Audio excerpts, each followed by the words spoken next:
Shields in Dark Souls. Regardless of what weapon is your favourite and what style of play you prefer, I'm perfectly happy to wager you use a shield in your build. Bucklers for quicker parries, normal shields for a bit of decent defense aside from dodges, and stamina recovery because, let's be honest, you're using the grass crest shield, and great shields for the few who like to turtle. But just how good are shields? How good is the staple of defense at offense? Can I beat the game with just them? Well, yeah. Look, I'm not the first to do this run, I won't be the last. If you just wanted the answer, there you go. For the rest of you, how and what shields are viable, at least in my opinion. But before we get to that, the rules of the run. First and foremost, I can only use shields to do damage, but environmental damage is allowed. No glitches or exploits, but we will be using the usual skips. And last but not least, we must kill all bosses. To start, we begin with Hunter with the Master Key. We want Hunter because they have 14 dex, the bare amount required to use all the shields I'm interested in, and I wasn't sure if I need to scale them at the time of starting the run. It also has 11 strength, which is a good start, but we need at least 20, and then to pump it to 30 beyond that. With our character finished, we do asylum things and get our first shield, the large leather shield, and soon after, head into the asylum demon. It is here you can see the first flaw of the shield. It has no plunging attack, and its second, it does terrible fucking damage. This is +0 to bear in mind, and this is not one of the shields that is good, but it is a runner-up. That's a spoiler. The shield is interesting. You never want to really one-hand it. The one-hand moveset is shit. The two-hand moveset, you can chain attacks, the one-hand you can't, but even still, it chains terribly, it has short range, all the makings of a bad weapon. Then again, it is the Asylum Demon, it doesn't take much to put him out of his misery. I think now's the time to mention that there are 4 shields I consider to be good for this run, and I will be covering the different traits of each, scaling effectiveness, moveset, and overall how fun they feel, because at the end of the day, this is a game, the point is to have fun. Spoilers, I wouldn't really recommend any of them though, they're not that good weapons, but there is a bit of fun to be had with them if you want to check them out. From here we're going to do something a little strange and beeline to the catacombs. You'll see why in a second. If you're still not convinced that this is a bad weapon, just know it took me 5 minutes to beat to death this necromancer. Yeah, no, this will be fun. Belligerent whining aside, we do some running and screaming, some more running and screaming, fall down a hole, and are met by a bony blacksmith, who many would call a bastard. He is nice enough to open up the wall for us though, which we're going to need very shortly. Want to get the bonfire? Shh, don't worry, I know what I'm doing. Because right outside, we have the bone wheels, and they have a chance to drop the bone wheel shield. The weapon they use is a 2% chance drop. How are we going to kill them? The floating heads. When they explode, they deal damage to all enemies, and the player character. And it's just enough to kill them. The bone wheels also drop 400 souls a go. So 2 bone wheels is 1 shard. It's also plenty enough for leveling. This is surprisingly a good early game leveling spot if you can avoid them. I'd only recommend it for veterans. Oh, and if you want to see why I'm not killing them with the shield, why don't I show you? This is at 4 times speed by the way. And I still fucking die. After about an hour and a half to 2 hours, we finally get lucky and get the drop we need. And let me tell you, I died so many times, and I'm so glad I didn't die the time it actually dropped. Okay, so, the bone wheel shield. What are we dealing with? It requires 30 strength to one hand, 20 strength to two hand, and the difference in damage between one and two handing is like 30 damage on the strong attack. It has god-awful scaling at D, has 80 base damage to start with, at plus 15 regular and 30 strength it has 246 damage, which is terrible. With either of the elemental infusions you get a lot more bang for your buck, 200 lightning and 192 fire. Magic really isn't worth considering. It can be infused with divine, which can be niche and useful. I don't believe it can be infused with raw, and I'm not sure about chaos. The one thing that really sets this weapon apart is its special strong attack. Now I could tell you about it, or I could show you. Please note I picked up the grass crest shield and our weapon is at plus 5. Now look at this shit. 3 hits for the price of 1 strong attack. It costs a shit ton of stamina, but my fucking god, look at that damage.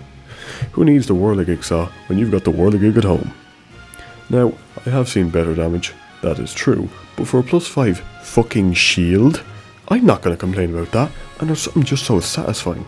It also does a massive amount of poise damage. I'm staggering them each hit. You can stun lock these motherfuckers with this. Like, come on. Massive hit of dopamine, and you can't deny it. Next we run along to the Moonlight Butterfly. Fun fact for you, this monstrosity is just munching on moss. That's why he goes to rest. My boy got the munchies, and that's the only reason he comes down to let you hit him. It is here we can really see the downside of such a high stamina cost. We can't quite 2-cycle the butterfly, and that is down to the downtime between strikes I have to do when I'm regenning my stamina. There's not much I can do about that, because the strong attack is the only attack worth using on this thing. Its other attacks are just meh, they don't do enough damage to justify it. The strong attack is what makes this weapon anyway good. The other attacks are just kinda shit. And then again, this is a great shield, this is a heavy weapon. Of course it's going to cost a lot of stamina.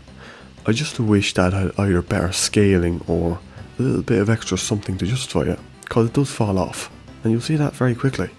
We grab the Wolf Ring for the massive amount of increased stamina it gives, a whole 40, nearly as much as the Elite Knight Armor set, and trust me, that matters, especially for a weapon as slow as this, and as heavy. We can't put on as heavy armor because of just how much this thing weighs. Then we take on Havel. I know what I'm doing, I swear. It was at this point I had a flashback to the chest only run, to the fact I couldn't one-hand the Dragon Tooth, and how miserable that made the Gwyn fight. I done the same thing here. I hadn't gotten it up to 30 strength yet, which I really should have, because you kind of need to fucking parry and then hit back. It's really hard to switch to two-hand, attack and back, and parry again, against Havel or anything. It just takes too long. So I changed it up. Jumping attacks. This is the original way I used to kill Havel before I was able to parry him. And, hey, it might be slower, but it still works.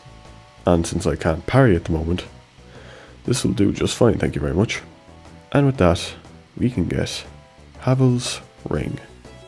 It boosts our equip load, and while I don't have the exact numbers in front of me, this is nearly always on my finger as soon as I can get it, because I'm a person who loves heavy armor and heavy weapons, and this thing is a godsend for both of those things.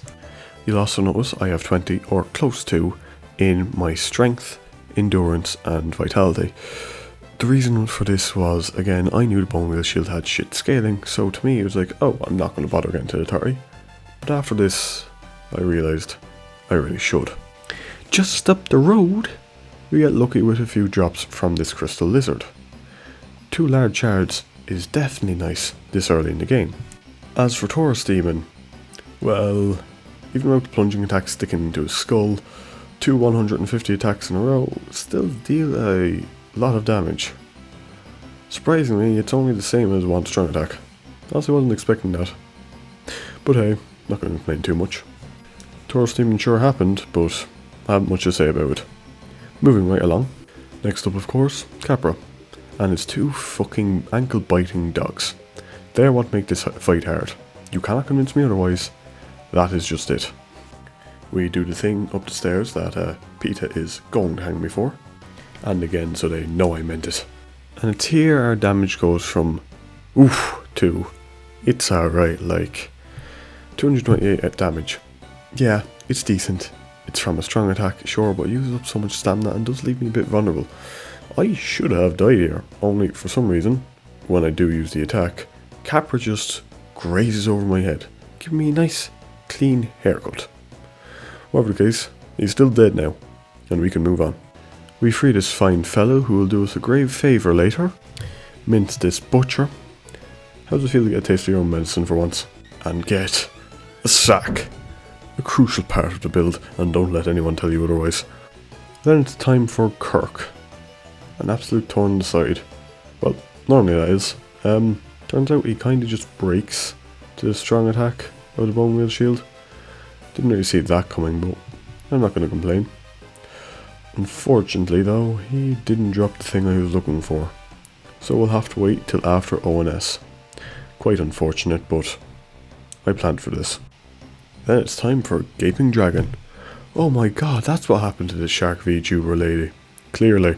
Well, it seems I'm going to be reprimanded for my rude remark, because guess who forgot to kill the funny magic man? This dumbass right here. Stupid deaths, just how dumb can they get? Very. Let's correct that mistake real quick. Yep, that wasn't too hard. Even with the magician gone, there's still issues, because of course there is.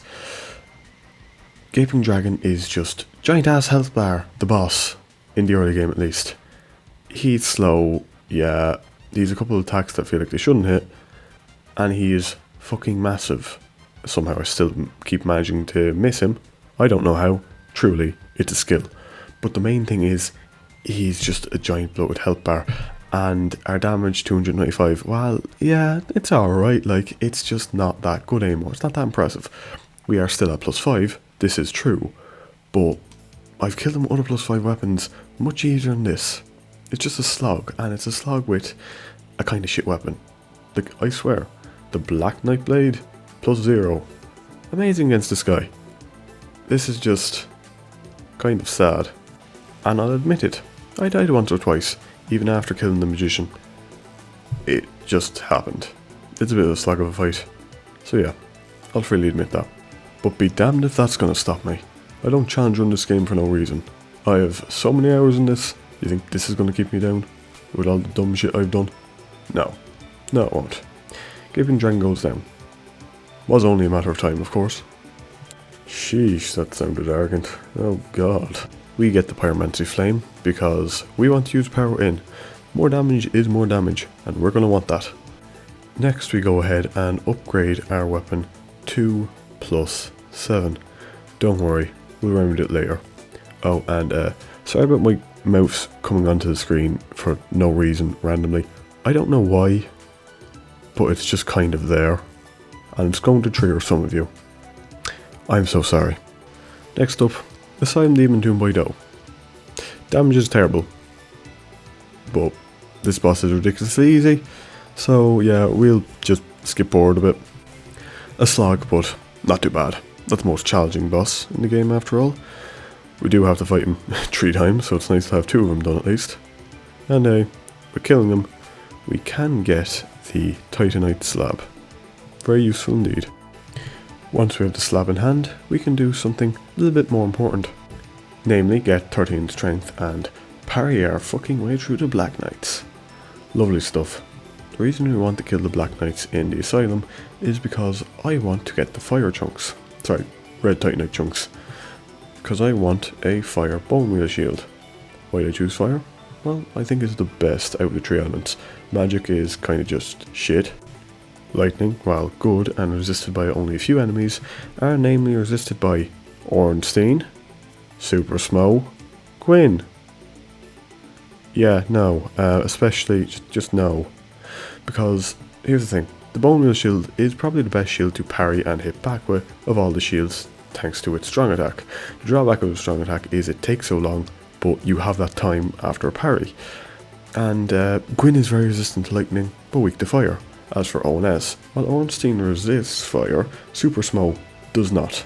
Super Smo and Ornstein both resist lightning. Hence after those two is when the scales kinda lean in our favour. At least that was the thought process behind it. In reality, it doesn't really matter between the two. Yes, I can't do damage to some of the fire demons in Izalith, but it doesn't really matter. We're gonna kill Quelaag with the physical, that's fine. Ceaseless Discharge, you only need to hit 5 times with any amount of physical damage. We could do that with the Leather Shield if we wanted. Same for Bed of Chaos, 1 hit, any amount of damage is dead. That just leaves Centipede Demon, which is not till after ONS, and we can get other shields. So no, I'm not worried about that. Speaking of the Chaos Extended Family, it's time to meet one of Quelaag's sisters. And no, not the Fair Lady. We want to get Powerwood, which is nestled right under her claws. And if Helldivers has taught me anything, you should die for the objective. It's worth it. So yeah, we have it. Yay! 40% extra damage and more stamina regen. Lovely stuff. In the Great Hollow, I grabbed the Chlorophyll Ring. Very nice, cause personally, I fucking love stamina regeneration. I also find 2 of the red chunks on these flimsy ass branches, along with some others that we can use framed to break up into green shards. Useful for later. Oh, and I jumped to my death so I don't have to go down to the den of basilisks. And then I spent far too long failing this jump and screaming about how the crystal lizards are real to the people who were watching me. God love you if you were there. I kinda was a bit unhinged then. I repeat this until I get incredibly bored and have enough materials that I need. Because look, I can't even quit out and go back in because the internet I'm using will not connect to the server. It's just so annoying. But anyway, moving on. Next on our chopping block, Quelaag. Our damage is back to being respectable. In no small part too powered in, mind you. I'm going to assume you know the golden rule of Quelaag by now. Slash when she spews, split when she slashes. You follow that, you'll be fine. Don't risk her swings, just run away, and when she goes to spew magma again, she'll stand still, and you can freely attack. Easy stuff really. Remember that, only get greedy when you know you'll get away with it, and you'll get on grand. Quelaag down. Since I had my revelation about strength, I figure, hey, maybe I should increase dex as well, and decide I'll get it up to 25, and see if the scaling on the shields I'm going to use is worth it. Then Ceaseless. Yeah, this fight, sure, happened. Oh, and don't worry, we're definitely the good guys. We just stole the clothes off of someone he thinks is his dead sister. In reality, she's hiding back in Nighttown. Wait. With his, what I'm sure is a well-deserved death. Well, in fairness, we did put him out of his misery. We can now get across to the Demon Ruins. Sadly, Kirk still can't spawn in, but oh well, we'll just have to wait. We then move on to my favourite recreational activity, running and screaming, to get to this chest, where we can find the large flame ember. This will allow us to reinforce a fire weapon even further, and once we get the fire weapon plus past 6 with a modify, we can then upgrade it the rest of the way ourselves with the weapon smithing box. So we won't have to go back to any other blacksmiths. Very useful. Now, not all of the drops from the crystal lizards were the red chunks we needed. We did get a few blue and white, and there's also just a few blue and white scattered about in the Great Hollow.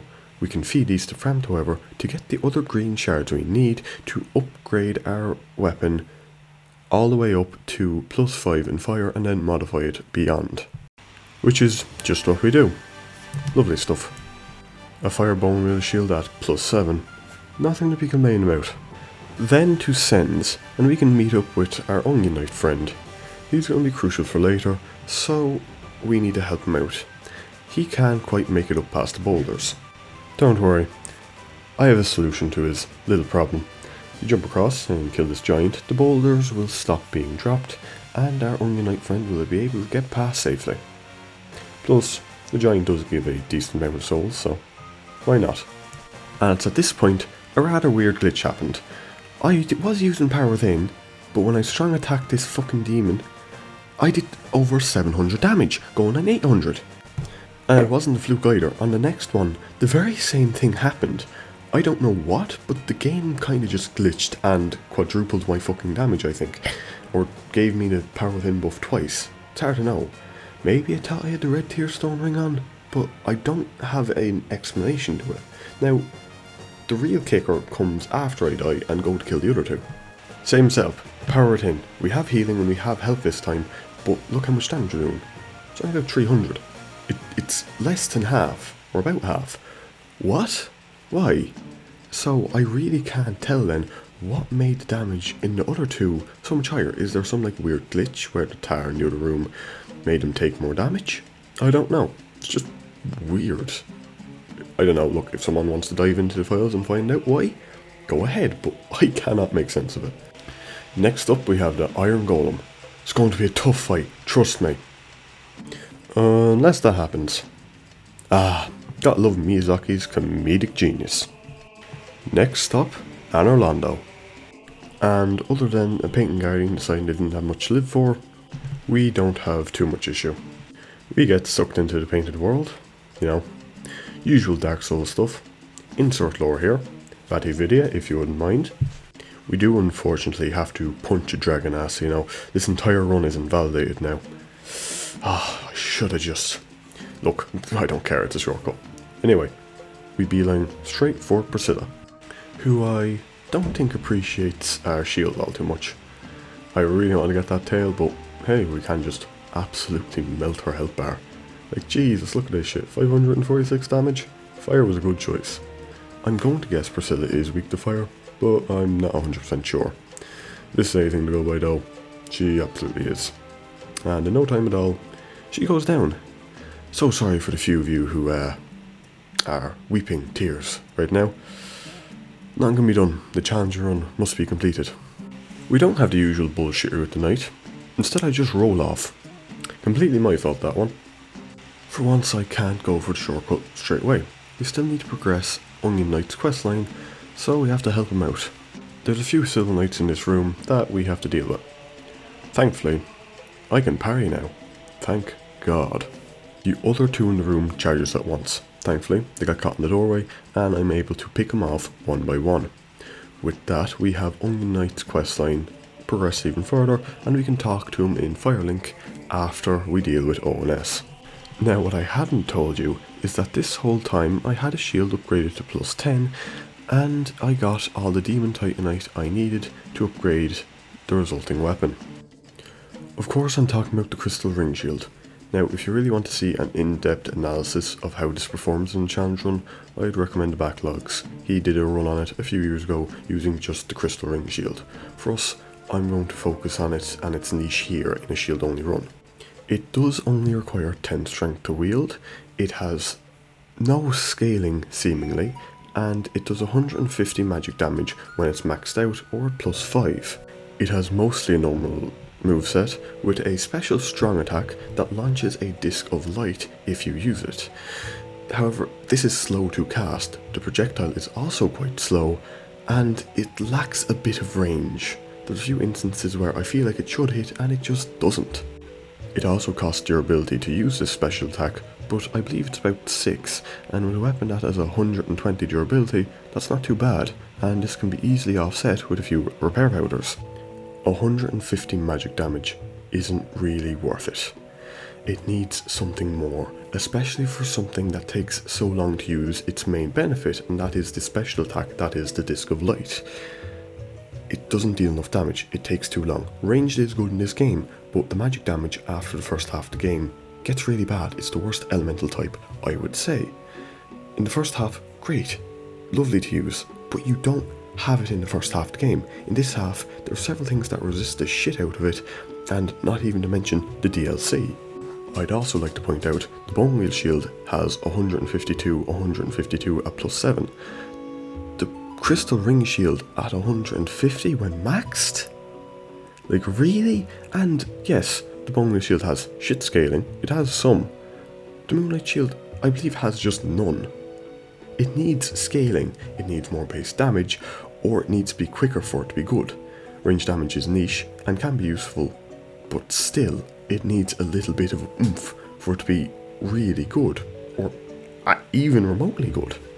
Now, that said, in the Ornstein Smoke fight, I realised pretty quickly that I wasn't doing enough damage to Ornstein, so I decided, hey, we'll try out the Crystal Ring Shield, and yes, it does deal more damage. 168 in comparison to 95.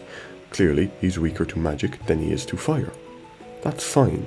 And it does have ranged here, and the main thing you want to do anyway with these guys is keep moving around. If you can keep away from both of them, it's great. This is the niche. Range kinda breaks this fight. Yes, our damage isn't that good, but hey, if I can keep away, we have heals. If we make it to phase 2, we have range, and we can use that to catch whoever's left on a pillar and just kill them. And that's just what we do, or at least try to. Cue the shit range. That should have hit, I feel that should have hit, but it didn't, and he's only on a sliver, which is so painful. And this is the time where it cost literally all my healing, because there's 2 of them running at me, and this move is not quick to use. When we do finish off Ornstein, however, it just leaves Super Smo, who we can then very easily kite around, because he is very slow, and all of his attacks are very well telegraphed.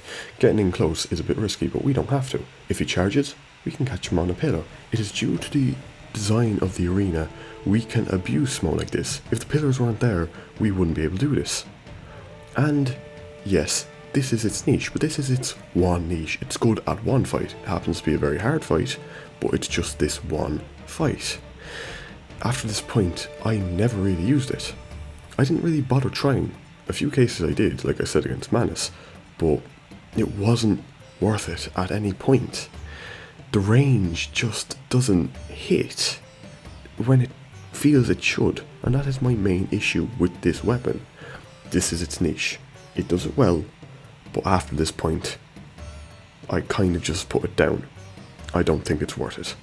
Still though, despite its bad damage and really slow cast time, the range that it does give, the one benefit it has, gets us through the fight, and we can move on. We talk to Young Knight in Firelink, and then we can meet him yet again in Blighttown. For the low cost of 3 purple moss clumps, we can get our next shield. The Pierce Shield. There's a maximum damage of 385 at plus 15 with 30-40 strength dex. Surprisingly, that 13 strength does actually give it a little extra damage, like 3 points. 2 or 3 points. Yeah, the 14 dex gives it about an extra 100, 150 with scaling, so it is well worth it. It has an E scaling in strength and a B scaling in dex. It has a normal move set all shields have, which isn't great, but hey, you can block while two-handing freely and you can chain attack your light attacks. So yeah, running attack, don't use. Heavy attack, don't use. Jumping attack, you can use. Jumping and light are about the only ones you want. Never heavy, never run attack. The run attack is just wonky. You can push back your enemy and sometimes miss them. It's just weird. Overall, this is the strongest shield in the game. 385 is the most amount of damage that you will be dealing with any shield. Is it good? It's alright, like. It's not the most amazing, game-changing numbers I've ever seen, but it ain't bad. Next, we head back to the Demon Runes. We get 10 humanity, become human, and put on the gold Covenant Serpent Ring. Why do we do that? Well, that's why. Kirk spawns in, and he is the last shield we want. And lucky for us, he actually drops it. The Spiked Shield.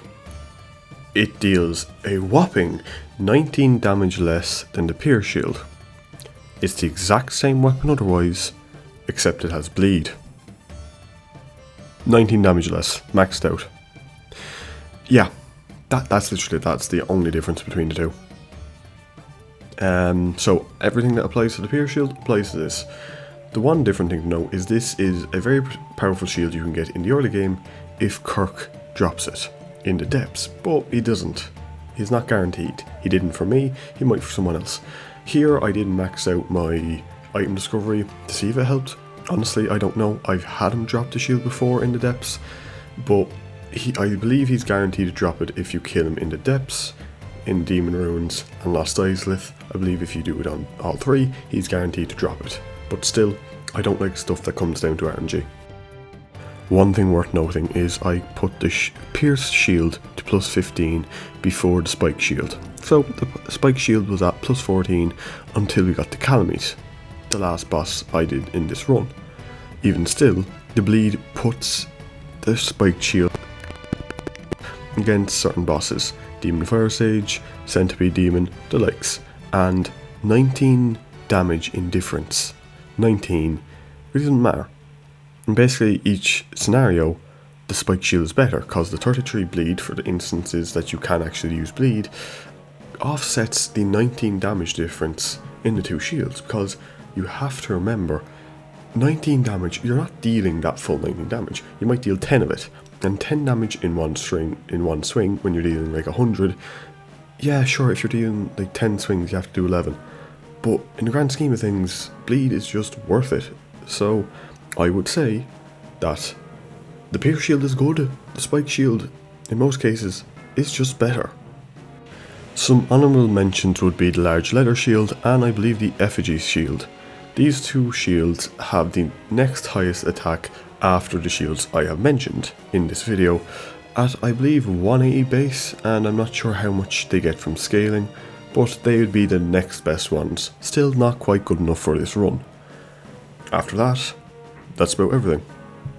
From here I got the red titanite slab and other red chunks needed to fully upgrade the fire bone wheel, but even still we didn't have to do that. There's one boss we'll use that on at the very end of the game, but that's it. We have our completed build, we have our completed weapons. There's just a few bosses we have to clean up.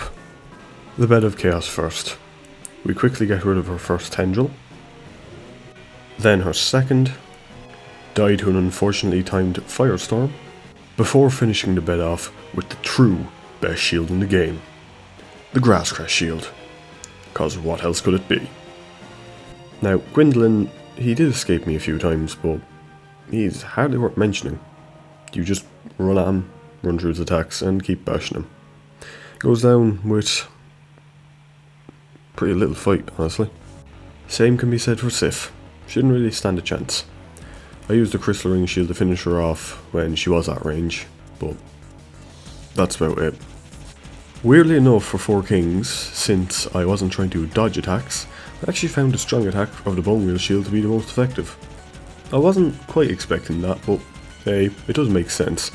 The main drawback of the weapon is how slow it is, and considering you're not trying to dodge here at all, you just want to attack, and the elemental damage of fire only really gets weak in the DLC, it does make sense. As for Pinwheel, I guess this fight happened, although calling it a fight might be a bit generous. As for Nito, I farmed out another bone wheel shield, made it divine just so I could keep his skellies down, and after that, just kinda grinded him up with the bone wheel shield again. Hey, did you know I really like this weapon? It's just fun. Oh, also, a niche thing about this weapon, if you're mid-swing with it and something tries to hit you, it will count as a block, although you will not have enough stamina to keep your guard up and you'll be immediately up to be parried. So yeah, just so you know. But that's Nito. Seath is even worse. If you just shove yourself into his armpit there, he can't really damage you anything. If he does his burst, run out, and when he does some beam attack, you run back in. You can just rack up the damage. Like, look at that, I have 5,000 damage at a time on him. Just from like 3 or 4 presses of the wheel. The wheel is the best, clearly. From here it's DLC time, and unfortunately, this is where we have to say farewell to the bone wheel. It's just too slow for the bosses here, and the elemental damage really doesn't do much to them. It's far better to just swap to the pierce shield and do a few light attacks when you can. From there, it's just a matter of getting a few free hits on Sanctuary Demon when you can, and playing keep away when you can't. Not too bad at all. Now, Artorias actually killed me a few times. See, our damage isn't exactly good. It's okay, and really it was completely my fault. I was just being a bit of an idiot. I have healing, I have decent defense, I was just being really dumb about when I was actually going to heal. Otherwise, this still isn't too bad. We have a fully fleshed out build at this point. How could it be that bad? In a desperate act, he tries to buff, but sadly, it's just not enough. Artorias down, 3 more to go. Manus as well killed me once or twice, and eventually I just bit the bullet and said, hey, I'm going to get more healing. Why not? I can, there's no rules against it. And it was this run. It was this run where I actually only ended up using 5 heals anyway. You see, Manus for me, since I had to grind him so much for the chest only run, he's not that bad anymore. At least I don't think so. There are some attacks I have to be aware of, and I am acutely aware that as soon as I get greedy in Cotton's wombo combo, I am screwed, but still. I've learned to enjoy this fight a lot more. It is tough, it is a test of skill, but I've kind of gone past the point of I absolutely despise this and going to, hey, I know how to counter that, which I really appreciate. The key to Manus is jumping attacks. When he slams his fist on the ground, jumping attack. When he wombo combos, just as he's finishing up, you slam back. That's about it. Get your attacks in when you can, and test things. You'll find out when it's safe or not. The last boss we have is Calamite, which has taken up the mantle of being my most hated boss in this game, since I finally actually learned how to fight Manus. This guy is just wonky hitboxes. I don't know, I just don't like it. But still, with 10 heals, and a few deaths, we do manage to take him down. I also should clarify something. Earlier in the video I did say, hey, don't use run attacks. I mean for normal enemies. For bosses, if you shove yourself against them, they'll basically always hit. I still don't recommend it for Artorias or smaller bosses like that, but for the bigger ones you can run an attack and do. Just for the smaller ones, don't. I should just clarify that. Now, we can get the last Titanite slab, which will let us put the spike shield at plus 15. From here, I'm going to rank the shields on how good I think they are. In dead last, to no one's surprise, we have the crystal ring shield. It's just not good enough. I've talked about its issues, and its issues really hold it back. Its pure elemental damage means it's not even very good in the DLC, so yeah, dead last. Its range does have a niche, but it's just not good enough. Next, in third, we have the bone meal shield. While it is a monster in the base game, I cannot ignore the fact it has terrible scaling and has to be an elemental weapon to be effective. I just can't ignore it. I really wish this weapon was higher. I really wish I could put it higher, and it is a monster in the base game when enemies aren't resisting whatever element you pump into it. But as soon as you get to the DLC, its strong attack becomes weaker than the normal running attack of the pierce shield and spike shield, and that's just not good enough. And that really just shows how terrible elemental damage is in Dark Souls and why you really shouldn't use it, especially going into the DLC. In the DLC, physical damage is king. In general, physical damage is king, and that is just what this shield is lacking. If it had scaling, if you could be infused to raw, it might have a chance, but it doesn't. And that is the sad truth of it. That just leaves us with two shields, the spike shield and the pierce shield. Which is better? Well, I'd have to say it. I think the spike shield ekes this out. It does deal 19 damage less, and there is a good few bosses that don't take bleed damage, but I think when that bleed is applied, it's worth it. Now, this is up to more interpretation, sure, but 19 damage, you're losing 19 damage for bleed? And bleed in Dark Souls 1? I'd take that, especially because you're never actually dealing that 19 damage. You might deal like 10. You never deal the weapons full damage. You'll see that it might say, hey, you're doing 380 with a weapon, you're actually only doing 240 or something. That has to be taken into account with that 19 damage. It says 19, you're more likely going to be doing fucking 10 more. So, in second place we have the pierce shield, and in first place, I have to give it to the spike shield. Other than that one thing, they're functionally the same weapon and both of them are equally usable. It's just that bleed, in the cases that it can be applied, is better than 19 extra damage. Now, how fun I find each. Well, in last place is the crystal ring shield. It can be funny to shoot projectiles, but they just feel slow and the range leaves a little to be desired, and that does take away from my enjoyment. If the range was longer, yeah, let me spam attacks over from across the map. That's funny. Is it balanced? No. Is it funny? Yes. As for the spike shield and pierce shield, they're roughly the same for me. Yeah, the pierce shield probably is a bit less fun than the spike shield because bleed is inherently funny to proc when you see that big chunk of damage go. Oh, dopamine. But they're nothing compared to the bone meal shield. I'm sorry, but I love my knockoff whirligig saw. It's just really fun for me to press R2 and watch that number climb. I really wish that you could upgrade it to raw, that it had some scaling. I really do wish that. This weapon has a lot of potential just because of that special attack. And that does make me a bit sad, but I was really glad I got to use it. So that's my final thoughts. We'll only have one thing left to do. That's to give my favourite weapon of this run a good send off. Time to parry Grin to the ground. I'd like to thank you all for coming by this video. I hope you did enjoy it. I put a bit more effort in trying to edit it, to try and get my points across, to try and make it more clear what I feel about each weapon. This is more of a weapon comparison video. It is a challenge run, but mostly it is a weapon comparison and analysis. It is a different type of video, but I do hope you enjoy it, and if you do have any suggestions for something I should do next, any way I can improve, please tell me, because I want to improve. I'm not the best editor, I can freely admit that. I'm a challenge runner, not an editor, but I'm trying, and slowly, I think I am improving. And again, a special thank you to all the people who joined me on the live streams. Recently, I've had the opportunity to live stream. And it really means a lot to me for the people who've come to watch and support it. I really do appreciate it, and I'll continue to do that in the future. So I just wanted to do a special shout out to those individuals. It really does go a long way for me. And hey, to those who have watched this video, thanks. It's enough you being here. It's enough that you watch my videos, and if you do like them, keep watching. And I hope to see you around. Now then, that's all from me. Have a good night, have a good evening, have a good morning, have a good afternoon, whatever time of day.